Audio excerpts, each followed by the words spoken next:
Hi అండి, welcome to my channel. ఈరోజు నేను మీకు కొరమేను చేపలు విత్ మామిడికాయతో పులుసు ఎలా ఉంటుందో మీకు చూపిస్తాను. దీనికి కావాల్సిన పదార్థాలు నేను ఒక 10 ముక్కల దాకా కొరమేనులు ఇలా తీసుకున్నాను. ఆనియన్, టమాటో, చింతపండు గుజ్జు అండి, ఒక నిమ్మకాయ సైజు, ఈ ముక్కలకి సరిపడినంత అంత నిమ్మకాయ అంత సైజు చింతపండుని కొంచెం నానబెట్టి పక్కన పెట్టుకున్నాను. ఎందుకంటే దాంట్లో నుంచి గుజ్జు బాగా రావడానికి. దీనికోసం నేను టమాటో ఒక హాఫ్ టమాటో తీసుకున్నాను. ఎందుకంటే ఈ పులుపు ఉంటుంది కాబట్టి ఎక్కువ టమాటో వేస్తే మరీ ఎక్కువ పులుపు అయిపోతుంది. అందుకోసమని హాఫ్ టమాటో తీసుకున్నాను. ఇప్పుడు ఫస్ట్ ఈ కొరమేను పులుసు ఎలా చేయాలో మీకు చూపిస్తాను.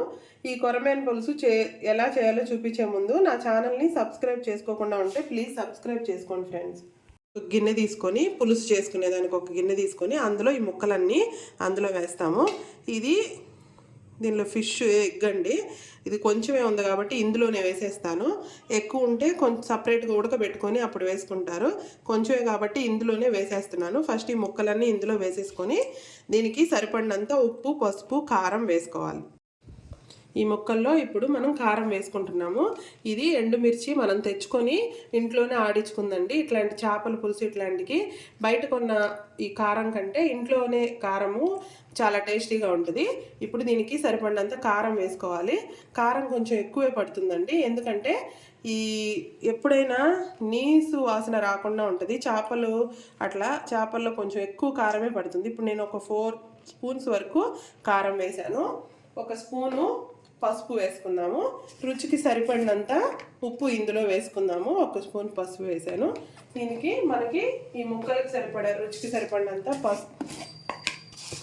ఉప్పు చూసారా ఇందులో వేసి ఇవన్నీ ఒక్కసారి కలిపేసుకుందాము. దీన్ని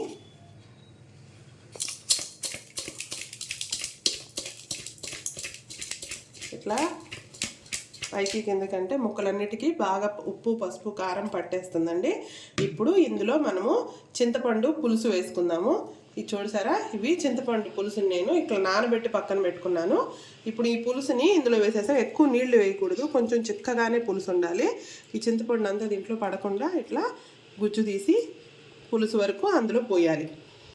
ఇప్పుడు ఈ చింతపండు పులుసు అంతా వేసేసుకొని ఇలా బాగా ఒకసారి కలిపేసుకొని ఇందులోనే టమాటా నేను హాఫ్ తీసుకున్నాను కదండి, ఇదంతా ఇలా నలిపేసుకొని దాంట్లో వేసేస్తాను. ఎందుకంటే ఇవి కొంచెం ఇప్పుడు టమాటాలు కొంచెం గట్టిగా అట్లా ఉంటున్నాయి కదండి, ఇలా నలిపేయడం వల్ల బాగా ఉడికిపోతుంది. ఇందులోనే మనము ఒక ఆనియన్ కట్ చేసి పెట్టుకున్నాం కదండి, ఇలా కొంచెం పెద్ద సైజు ముక్కల్ని కట్ చేసుకోవాలి. ఈ ముక్కల్ని ఇందులో పచ్చిగానే వేసేయాలి. తర్వాత కొంచెం పక్కన పెట్టుకున్నాను, ఎందుకంటే తిరగమాతలో కొంచెం వేసుకోవాలి. ఇప్పుడే ఈ టమాటో ఆనియన్స్ వేసేసిన తర్వాత ఈ మామిడికాయ ముక్కలు మాత్రం ఇప్పుడు వేయకూడదండి, ఎందుకంటే కరిగిపోతాయి. కొంచెం పులుసు తెల్లిన తర్వాత అప్పుడు వేసుకోవాలి. ఇప్పుడు మనము దీనికోసమని తిరగమాతని రెడీ చేసుకుందాం. ఇప్పుడు ప్యాన్ పెట్టుకొని కొంచెం ఒక 2-3 టేబుల్ స్పూన్ ఆయిల్ వేసుకోవాలి, ఎందుకంటే ఆయిల్ కొంచెం ఎక్కువే పడుతుంది. ఇందులో ఒక హాఫ్ టేబుల్ స్పూను ఆవాలు, కొంచెం మెంతులు ఇలా వేయాలి. ఇవి బాగా కొంచెం ఫ్రై అయిన తర్వాత ఇందులోనే ఈ ఆనియన్స్ వేసుకొని కొంచెం తిరగమాత పెట్టుకోవాలి. ఈ ఆయిల్లో మనం మిగిల్చుకున్న ఆనియన్ కూడా ఇందులో వేసేసి బాగా కలుపుకోవాలి. ఇప్పుడు బాగా వేగిపోయినాయి కదండి, ఇప్పుడు ఇదంతా మనం ఆల్రెడీ పులుసు కలిపి పెట్టుకున్నాం కదండి, అందులో వేసేయాలి. అన్నీ ఒకసారి ఇలా కలిపేసుకొని, ఎప్పుడు ఫిష్ కర్రీ చేసేటప్పుడు గంటి పెట్టి కలిపెట్టేసేయకూడదండి, దీంతోనే ఇలా కలుపుకోవాలి, ఎందుకంటే ముక్క చెదిరిపోతుంది. ఇప్పుడు ఈ తిరగమాత ఇందులో వేసాం కదండి, ఇది ఎత్తి స్టవ్ మీద పెట్టేసుకుందాం.